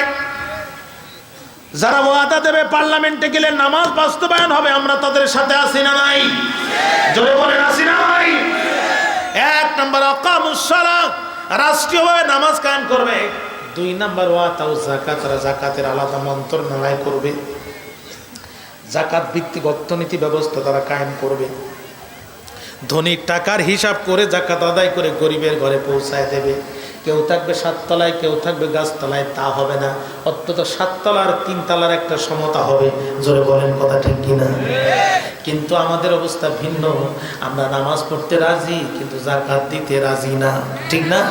আমরা নামাজ রোজায় যতটা আগ্রহী, জাকাতকে আমরা ততটা গুরুত্ব দেই না। অথচ হযরত আবু বকর এই জাকাত অস্বীকারীদের বিরুদ্ধে তিনি সরাসরি কাফেরদের মতো, কাফেরদের বিরুদ্ধে যেমন যুদ্ধে মুসলমানেরা যেতেন, জাকাত অস্বীকারীদের বিরুদ্ধে হযরত আবু বকর যুদ্ধ ঘোষণা করেছিলেন। জোরে বলেন কথা ঠিক কিনা? চাচা নামাজ পড়ে ঠিক মতো, রমজান মাসে যখন জাকাত দেওয়ার সময় হয়, চাচা তখন যে ইমাম সাহেবকে বলে, ছেলে একটা আমেরিকায়, মেয়ে একটা কানাডায়, জাহাজ একটা উল্টায় গেছে, বাস একটা মরে গেছে, এখন এই অবস্থায় কি করা যায়? মানে এমন বিপদ ইমাম সাহেবের সামনে হাজির করে, ইমাম সাহেবের মুখ দিয়েই বের করে নেবে, তাহলে আর এই বছর জাকাত দেওয়ার দরকার নেই। আপনাদের কষ্ট হচ্ছে, আমি শেষ করে দিচ্ছি, অসুবিধা নেই। একদিক তাকান, তাহলে কয়টা দায়িত্ব মুসলিম সরকার প্রধানের? 4টা। 1 নাম্বার নামাজ কায়েম করা, 2 নাম্বার জাকাত কায়েম করা, 3 নাম্বার আমারু বিল মারুফ, সৎ কাজের আদেশ দেয়া, ওয়া নাহাউ আনিল মুনকার, অসৎ কাজে বাধা দেয়া। আমাদের দেশে সৎ কাজের আদেশ দেওয়ার লোকের অভাব নাই, অসৎ কাজে বাধা দেওয়ার লোক নাই। আর সৎ কাজের আদেশ আর অসৎ কাজে বাধা দেওয়ার জন্য আমার মতো মৌলবি দরকার হবে না, ক্ষমতা দরকার। কি দরকার? জোরে বলেন, কি দরকার? তাহলে যারা বলে ইসলামের রাজনীতি আছে নাকি, নাক ছিটকায় না? ইসলামের রাজনীতি নাই এ কথা বলে যারা বেঈমান তারা। যে আলেম বলে ইসলামের রাজনীতি নাই, আল্লাহর কসম ওর পিছনে নামাজ পড়া জায়েজ নাই। ইসলামের রাজনীতি নাই এ কথা বলে তারা দিল্লির পাঁচটা গোলাম যারা। কোন ইমানদার ব্যক্তি কথা বলতে পারে না। সূরাতুল হজ্জের 41 নম্বর আয়াতই প্রমাণ করে সরকার চালাবে মুসলমানেরা। এই জন্য পৃথিবীর মাঝখান এটা আল্লাহ তাআলা মুসলমানদেরকে দিয়েছে। আরব বিশ্ব, জাজিরাতুল আরব, সৌদি আরব থেকে শুরু করে খানায় কাবা হচ্ছে পৃথিবীর মাঝখানে। এই পৃথিবীর মাঝখানের ভূখণ্ড আল্লাহ মুসলমানদেরকে দিয়েছেন, তেল দিয়েছেন, স্বর্ণ দিয়েছেন, যাতে পৃথিবীর মাঝখান থেকে পৃথিবীকে চতুর্দিকে তারা শাসন করতে পারে। ঋণাত্মক আর ধনাত্মক, নেগেটিভ আর পজিটিভ, দুইটা জিনিস একটা হলে যেমন আলো জ্বলে না, সৎ কাজে যেমন আদেশ দিতে হবে, অসৎ কাজে বাধা দিতে হবে, তা না হলে ইমানের বাতি জ্বলবে না। কথা বলেন না কেন? এখন হযরত ওমর বলছে, মেয়েরে তুই যে গান গেয়েছিস এটা সৎ কাজ না অসৎ কাজ? মেয়ে বলতেছে এটা অসৎ কাজ। হযরত ওমর বলছে, তাহলে আমি প্রেসিডেন্ট হিসাবে তোকে গ্রেফতার করে এখানে আসার ক্ষমতা আমাকে সরাসরি আল্লাহ দিয়েছে। এখন দরজা খোল, তোরে শাস্তি দেব। মেয়ে ডাক দিয়ে বলে, সেনাপতি আমি গান গেয়েছি তোমার মতো অযোগ্য ইমামের কারণে। কি ইমাম? ঝামেলা কিন্তু আরেকটা বাধাইছে। কথা বুঝেন নি? আপনারা বলেন তো দেখি, ওমর কি অযোগ্য? এটা জোরে কর না, ওমর অযোগ্য? যে ওমর গাছের শুকনা পাতা তুলে বলছে রব্বুল আলামিন গাছটির যৌবন ছিল, পাতাটি তার সাথে ছিল, গাছটির এখন যৌবন নাই, পাতাটির সাথে নাই, বৃষ্টি হবে একটু পরে মাটিতে মিশে যাবে গাছটা, কিয়ামতের দিনে এই পাতাটি আর জীবন পাবে না, তোমার দরবারে দাঁড়াতে হবে না। কিন্তু তুমি আমি ওমরকে অর্ধ পৃথিবীর প্রেসিডেন্ট বানিয়েছো। মরু সাহারাতে একটা কুত্তা যদি ফুরাতের তীরে পানি না পান করে মারা যায়, কিয়ামতের দিন আমাকে তোমার দরবারে জবাব দিতে হবে, আল্লাহ আমার থেকে এই গাছটার জীবন, এই পাতাটির যে জীবন কত সৌভাগ্যবান ছিল। পরকালীন জবাবদিহিতা এই চিন্তা চেতনা যে ওমরে থাকতে পারে, একটু জবান করে বলেন তো দেখি, এই ওমর কি অযোগ্য হতে পারে? হযরত ওমর বলছে, মেয়েরে আমি তো একা একা প্রেসিডেন্ট হই নাই, ইমাম হই নাই, তোরা আমারই ইমাম বানিয়েছিস। আচ্ছা ইমাম বানালি ভালো, আমি যদি ভুল করব তাহলে পিছন দিক থেকে মুসল্লির দায়িত্ব হচ্ছে লোকমা দেয়া, তুই লোকমা দিলি না, আবার আমাকে এখন অযোগ্য কেন বললি? প্রমাণ দে। সৌদি আরব থেকে এক লোক আসছে, চিন্তা করলো রসুলের দেশ থেকে যাব, একটা বড় টুপি নিয়ে যাব না, একটা জুব্বা নিয়ে যাব না, একটা পাগড়ি নিয়ে যাব না, তা কি আর হয়? বড় একটা জুব্বা নিয়ে আসছে, পাগড়ি নিয়ে আসছে। 2 দিন পরে চিন্তা করলো মাগরিবের নামাজ পড়তে যাই, পড়ছে জুব্বা, তার উপরে টুপি, তার উপরে রুমাল, এর উপরে তাজ, বেচারার মুখস্থ শুধু সূরা নাস, পড়তে গেছে মাগরিবের নামাজ।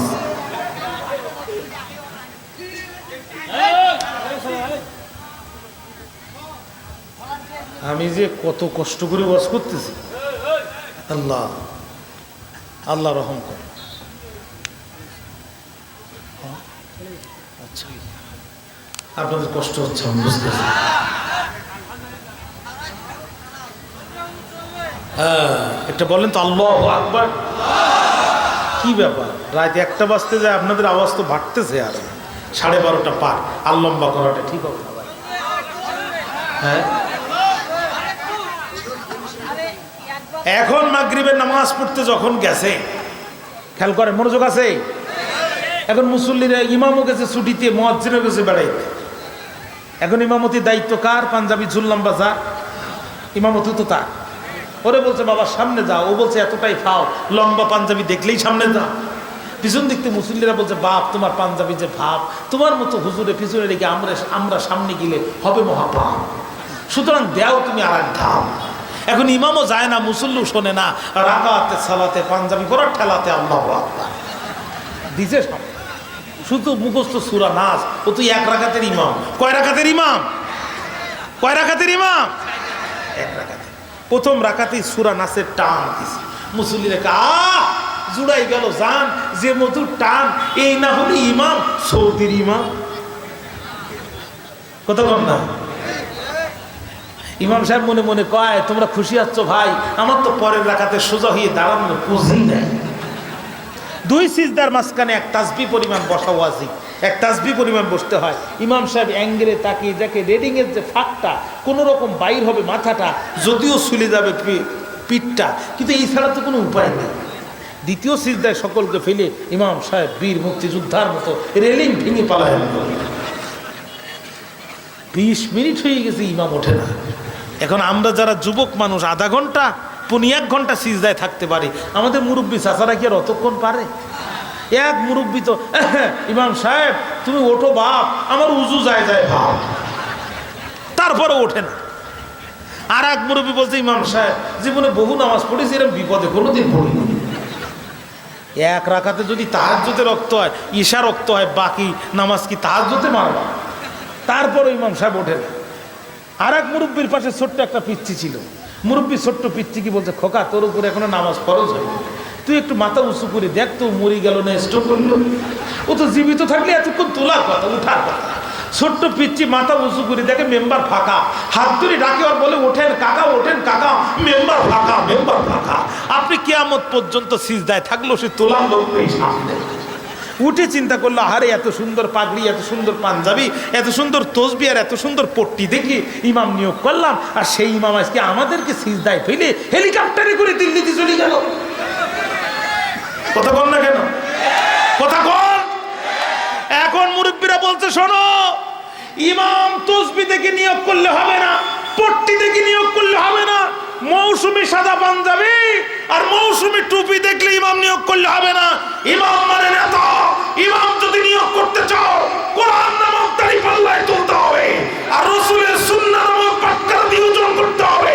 যেটা টিকবে ওইটার পিছনে ইমামকে ইক্তেদা করতে হবে, যেটা টিকবে না ওটাকে এই মুহূর্তেই তালাক দিতে হবে। তাহলে মসজিদে যেমন নামাজ হবে না, সমাজের গঞ্জেও বন্ধ হবে না।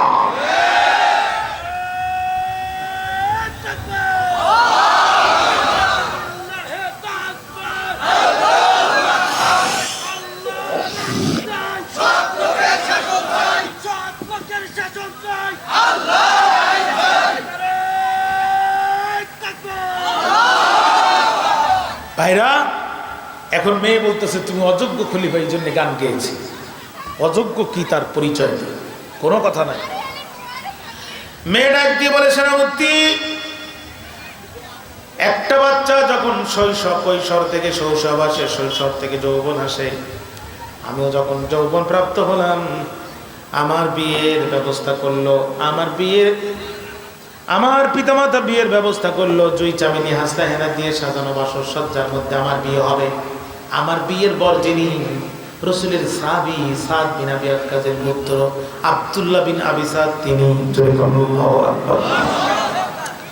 বাসরের জুই চামেলা হাসনা হেনা অপূর্ব রজনীগন্ধার ফুলগুলো আমাকে ঘেরান দেয়, আর আমি বাসর সজ্জায় বসে বসে আল্লাহর কোরআনের তেলাওয়াত করি। কি চরিত্র ছিল মুসলমানের, কি চরিত্র ছিল! বাসর সজ্জায় মুসলমান কোরআন তেলাওয়াত করত। আর আজকে এমনও মুসলমানের বাড়ি আছে বছরে একদিনও তেলাওয়াত হয় না। কথা বল না কেন? আর বাসর সজ্জার কথা তো বাদ দিলাম, ডেক্সে এটা ধুম্বা চালে ধুম না হলে বিয়েই হয় না। আহা, সেনাপতি, আমি কোরআন তেলাওয়াত করতেছি, ইতিমধ্যে বিয়ের পাগড়ি পরে আমার বাসর সজ্জায় এসে সালাম দিয়ে দরজায় নক করলো। আমি উত্তর দিলাম, দরজা খুলে দিলাম। লম্বা ফর্সা যুবক, মাথার মধ্যে তার সবুজ পাগড়ি। ও সেনাপতি, কমিটির কোথায়? এরা কোথায়? এখানে কেন? এখানে কি বাজার? বাজার?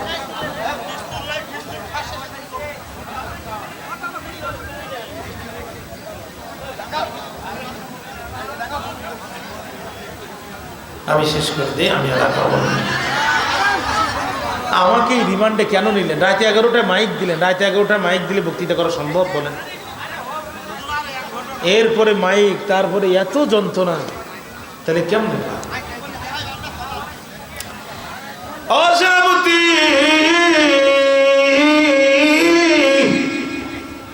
সেনাপতি, আমার স্বামী দাঁড়ানো। আমি তাকে দুটো হাত বাড়ায় দিলাম, স্বাগতম জানানোর জন্য সালামের জবাব দিলাম। আমার স্বামী আমার বাসর ঘরে ঢোকার জন্য চৌকটের উপরে যখনই পা দিল, কে যেন রাস্তা দিয়ে যায় আর বলতে বলতে যায়, ওরে আব্দুল্লাহ বিন আমিসাদ, কোরআনের জন্য যুদ্ধ হবে ময়দানে, আর মুসলিম যুবক থাকবে বাসর ঘরে, এটা হতে পারে। তুমি কি জানো না রে আব্দুল্লাহ বিন আমিসাদ রে, মদিনার খলিফা ওমর তোমার যুদ্ধের ময়দানের সেনাপতি বানিয়েছে। লোকটি আরো বলে গেল, আতিউল্লাহ ওয়া আতিউর রাসূল ওয়া উলিল আমরি মিনকুম, আল্লাহর আনুগত্য করো, রাসূলের আনুগত্য করো, আর মুসলিম নেতার আনুগত্য করো। এই তেলাওয়াত যখন করে গেল, আমার স্বামী দাঁড়ায় গেল। যখনই স্বামী দাঁড়ালো, আমার কলিজার মধ্যে কম্পন সৃষ্টি হয়ে গেল। আমি ডাক দিয়ে বললাম, স্বামী, একটা বারের জন্য শুধু ভিতরে ঢোকেন, আমাকে এভাবে বিপদে ফেলবেন না। স্বামী তখন আমাকে কোরআন দিয়ে জবাব দিল, ইন্না সালাতি ওয়া নুসুকি ওয়া মাহইয়ায়া ওয়া মামাতি লিল্লাহি রাব্বিল আলামিন। আমার নামাজ, আমার হজ, আমার যাকাত, আমার কুরবানি সব কিছু কার জন্য? আমার বক্তৃতা করা, আমার বক্তৃতা শোনা সব কিছু কার জন্য বলুন?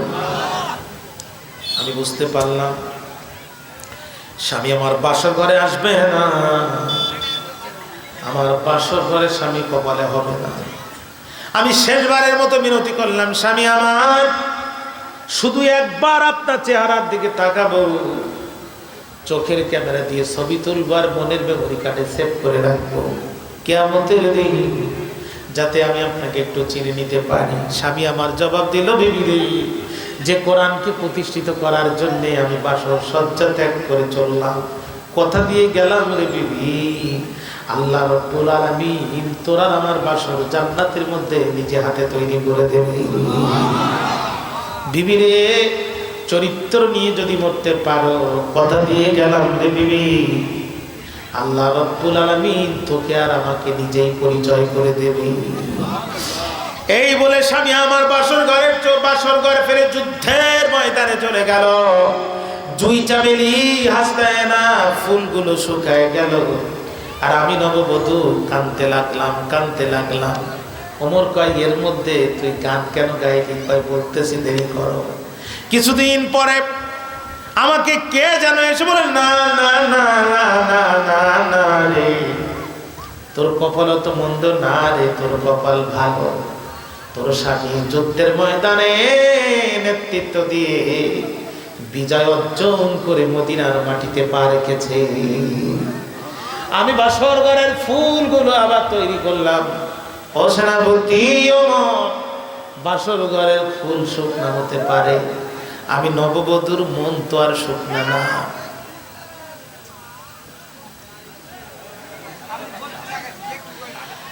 আমি নববধূর মন তো আর শুকনা না। এই জন্যে আমি আবার ফুল জোগালাম, আমার স্বামীর জন্য অপেক্ষা করতে লাগলাম। 2 দিন পরে আমার কাছে খবর আসলো, ওমর যতদিন বেঁচে আছে স্বামী মনে হয় আমার কাছে আসবে না। যুদ্ধ থেকে ফেরার পরে আমার স্বামীকে ছুটি না দিয়ে আর একটা রাষ্ট্রের গভর্নরের দায়িত্ব দিয়ে ওমর তারে পাঠিয়েছে। দ্বিতীয়বার আমার বাসর ভেঙে গেল। কয়েক বছর পরে আমার স্বামী আবার আসলো, আমি আবার শুকনা ফুল দিয়ে বাসর তৈরি করলাম। ওমর আর এক জায়গায় দায়িত্ব দিয়ে পাঠিয়েছে, ওমর গো, দরজা খুলতেছি, শাস্তি দেওয়া আপত্তি নাই, তবে তুমি বলো তো দেখি, আমি যদি তোমার মেয়ে হতাম, বাবা হয়ে কি তুমি আমার বাসর 3 বার ভাঙতে পারতে? ওমর বলে, মেয়েরে, এর সাথে গানের কি সম্পর্ক? মেয়ে বলে, ওমর তুমি জানো না, সারাদিন যে যা করে রাতের বেলা ঘুমের মধ্যে সে সেটাই প্রকাশ করে। পেঁয়াজ বিক্রি করে সারাদিন, রাত্রে ঘুমিয়ে আসে, ঘরে ঘুমায় বলে ভাই ওটা 40 টাকার 1 টাকাও কম দেওয়া যাবে না। হয় না অনেক সময়? বাসের কন্ট্রাক্টর দিনাজপুর, ফুলবাড়ি, হাকিমপুর, বিরামপুর সারা রাস্তা গাড়িতে নামাতে আসে, রাত্রি ঘুমিয়ে আছে, বাচ্চার পিঠে জোরে জোরে চড় মারে, পার্বতীপুর এসে গেছে। হয় কি হয় না? স্বামী বারবার বাসর সজ্জা রেখে আমাকে চলে গেল। এই চিন্তা করতে করতে করতে করতে মুখের ভিতর থেকে স্বামীর মহব্বতে ভালোবাসায় গান হয়ে গেছে। ও সেনাপতি, স্বামীকে যদি তুমি ছুটি দিয়ে আমার কাছে পাঠাইতে, আমি স্বামীকে এত কল্পনাও করতাম না, আমার জবান দিয়ে গানও আসতো না। আর ওই গান তুমি ওমরকে পাগল করার জন্য আমি গাই নাই, ওই গান আমি গিয়েছি আমার স্বামীকে শোনানোর জন্য, এবং সেটা ঘুমের ভিতরে। আমি তখন ঘুমন্ত ছিলাম, ঘুম থেকে বেরিয়ে গেছে। এই গান তোমার জন্য গিয়েছি, তুমি যদি ছুটি দিয়ে পাঠাইতে আমি গান গাইতাম না। চিৎকার দিয়ে কন্যা মারহাবা। ওমর বলে মা, কি বলে? সেনাপতি দরজা খুলে দিলাম, বিচার করো, আপত্তি নেই, তবে কিয়ামতের দিন আমি তোমার বিরুদ্ধে আল্লাহর কাছে মামলা দায়ের করব। এই কথা যখন ওমর বলেছে, তখন এই কথা যখন মেয়ে বলেছে, ওমর তখন দরজা খুলে দিয়ে বলে মা, কিয়ামত পর্যন্ত আর নিয়ে যাস না, আজকেই ফজরের নামাজের পরে আমি মজলিসে শুরার মিটিং দিব। আমার আজকে প্রথম কাজ হচ্ছে সৈনিকদের ছুটির তালিকা তৈরি করা। হযরত ওমর সেই দিন সৈনিকদের যে ঐতিহাসিক ছুটির তালিকা তৈরি করেছিলেন। আজ পৃথিবী অনেক আগায় গেছে, মাটির মানুষ চন্দ্রে চলে গেছে, কিন্তু ওমরের মতো সেই আধুনিক ছুটির তালিকা, এর উপরে তালিকা আজ পর্যন্ত আর কেউ বানাইতে পারে নাই। ভাইরা আমার, সুতরাং আসেন কোরআনের ছায়াতলে আসি, মুক্তিও মিলবে পরকালে, শান্তিও মিলবে ইহকালে। আল্লাহ পাক তৌফিক দান করুন। আপনারা দোয়া ছাড়া যাবে যারা, সবচাইতে কপাল পড়া তারা। আমি খুব কষ্ট করে বক্তৃতা করেছি, আমি একটু আপনাদের কাছে হাত বাড়াই দিব মাদ্রাসার জন্য। আপনারা কেউ মাহরুম হবেন না, আল্লাহর কোনো গোলাম মাহরুম হবেন না। আমি মুসাফির মানুষ, আপনাদের দোয়ার দরকার না থাকলেও আপনাদের দোয়ার আমার খুব প্রয়োজন। আপনারা মেহেরবানি করে একটু শান্ত শিষ্ট হয়ে বসবেন। ভাইরা ভিতরে রুমাল ঢুকায় দেন, আর 2000, 5000, 10,000 যে যা দিবেন সর্বশেষ একটু দ্রুত ঘোষণা দিয়ে দেন। আমি খুব সংক্ষেপে 1 থেকে 2 মিনিটের ভিতরে মোনাজাত দিয়ে দেবো ইনশাআল্লাহ।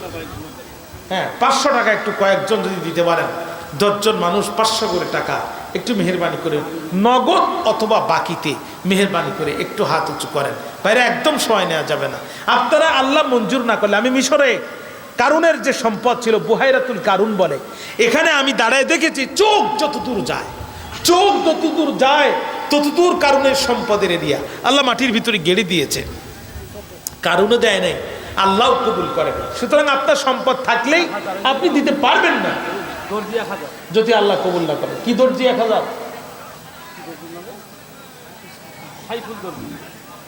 সাইফুল দর্জি 1000 জোরে কর মারহাবা। আল্লাহ দান কবুল করো, জোরে কর আমিন। হ্যাঁ, তাড়াতাড়ি আসে। 10 জনের ভিতরে একজন হয়ে গেছে, আর 9 জন বাকি। 1000 করে টাকা মেহেরবানি করে। কি মুরব্বী 500? কি নাম? চেনেন তো নাকি? না চিনলে ছবি তুলি না। আচ্ছা, আনারুল ইসলাম মুরব্বী আমাদের চাচা। কতজন? কত টাকা? 500 টাকা। আল্লাহ তার দানকে কবুল করো, হায়াতে তৈবা দান করো, জীবনে গোনাগুলো মাফ করো, স্ত্রী পুত্র বাল বালিচা সকলকে রহমতের চাদরে আটকায় নাও, জোরে কাম আমিন। একটু আসেন তাড়াতাড়ি, প্রিয় ভাইরা, একটু তাড়াতাড়ি আসেন, একটু দ্রুত আসেন। আল্লাহ আপনার দানকে কবুল করুক, হায়াতে তৈবা দান করুক, জীবনে গুনাহগুলো মাফ করুক। দোয়া ছাড়া কেউ যাবেন না, খুব সংক্ষিপ্ত।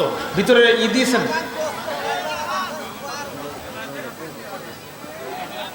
কি কয় চাচা, কি কয়?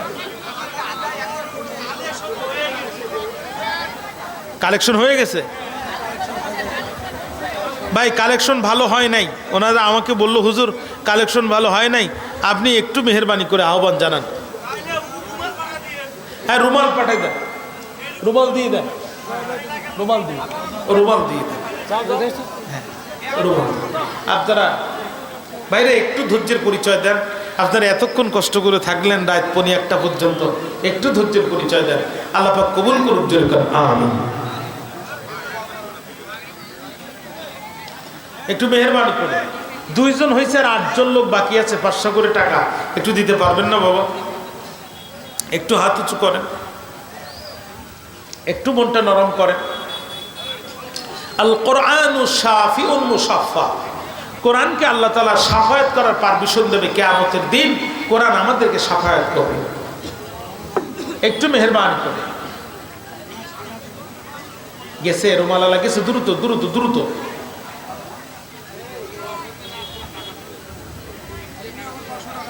কিনা মারহাবা নূর আলম সাহেব 500 টাকা জোরে কর মারহাবা। আল্লাহ দানকে কবুল করো, হায়াতে তৈবা দান করো। জাযাকাল্লাহু খায়রান ফিদ দুনিয়া ওয়াল আখিরাহ। আল্লাহ দুনিয়া এবং আখিরাতে জাযা দান করো। জি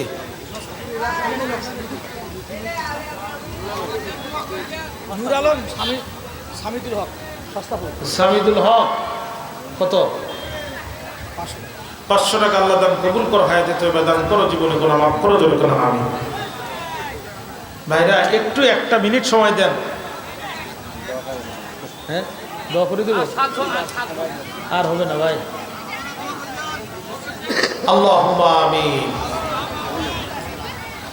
রব্বানা যালামনা আনফুসানা ওয়া ইল্লাম তাগফির লানা ওয়া তারহামনা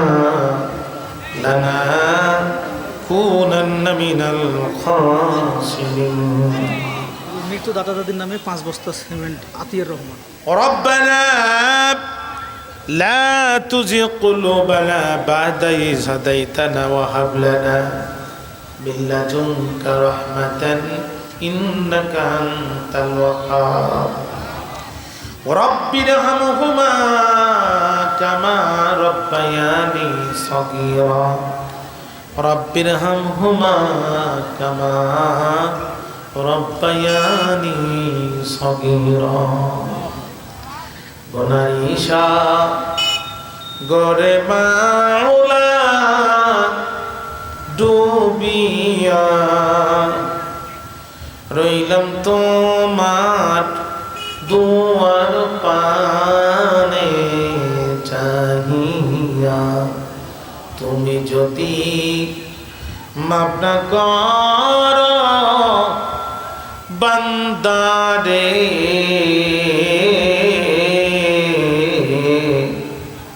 বলো তোমার বান্দা চাবে কারদারে সকলেরই তোবার থেকে আল্লাহ ফিরিয়া রইলাম তোমার দোয়ার পানে চাহিয়া দাদা দাদি নানা নানি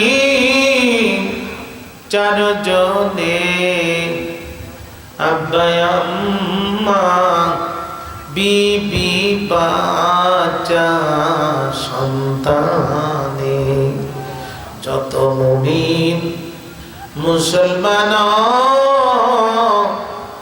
ঈমানদার মাফ করে দাও ও গো আল্লাহ পরওয়ার আদর গো রিয়াবা নুশাল্লাহ বানায়া কেমনে দিবা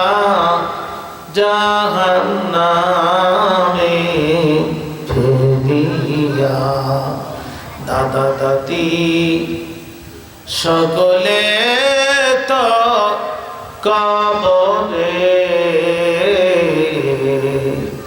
আয় আল্লাহ এই গভীর রাত্রিতে পৃথিবীর মানুষগুলো যখন ঘুমায় যায় আমরা তোমার প্রতিভা ইমানদার বান্দা আল্লাহ তোমার কোরআন থেকে আলোচনা শুনে তোমার দরবারে দুটো হাত রব্বুল আলামিন আমাদের টানা জীবনের গুনাহগুলো তুমি ক্ষমা করে দাও আল্লাহ আমাদের মধ্যে যারা অসুস্থ সুস্থ করে দাও কন্যাদায়গ্রস্তদের কন্যাদায় থেকে মুক্ত করে দাও ঋণগ্রস্তদের ঋণ থেকে মুক্ত করে দাও অভাবীদের অভাব দূর করে দাও হাত আমরা যারা তুলেছি আমাদের অনেকের মা নাই অনেকের বাবা নাই পিতা মাতা হারিয়ে মাটি গহীন কবরে যাদেরকে রেখে আসলাম ওই কবরের সামনে দিয়ে কতবার করে দিন যায় কবরের মধ্যে কি অবস্থা আল্লাহ আমরা জানি না।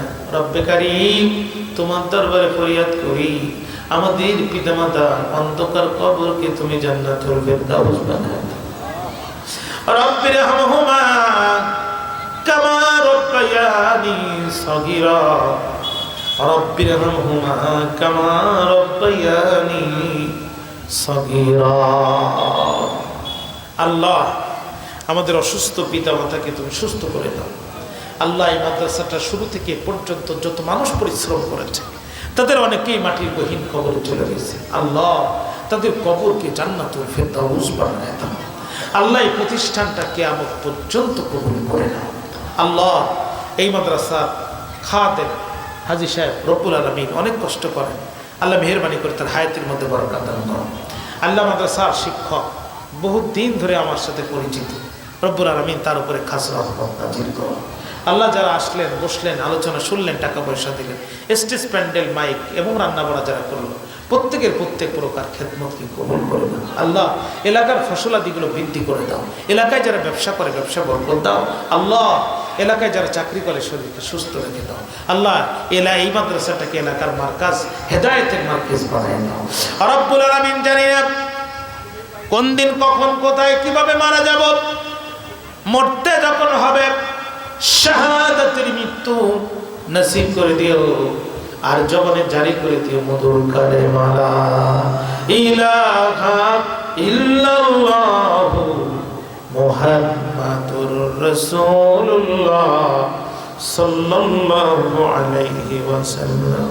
আসসালামু আলাইকুম ওয়া রাহমাতুল্লাহি ওয়া বারাকাতুহু।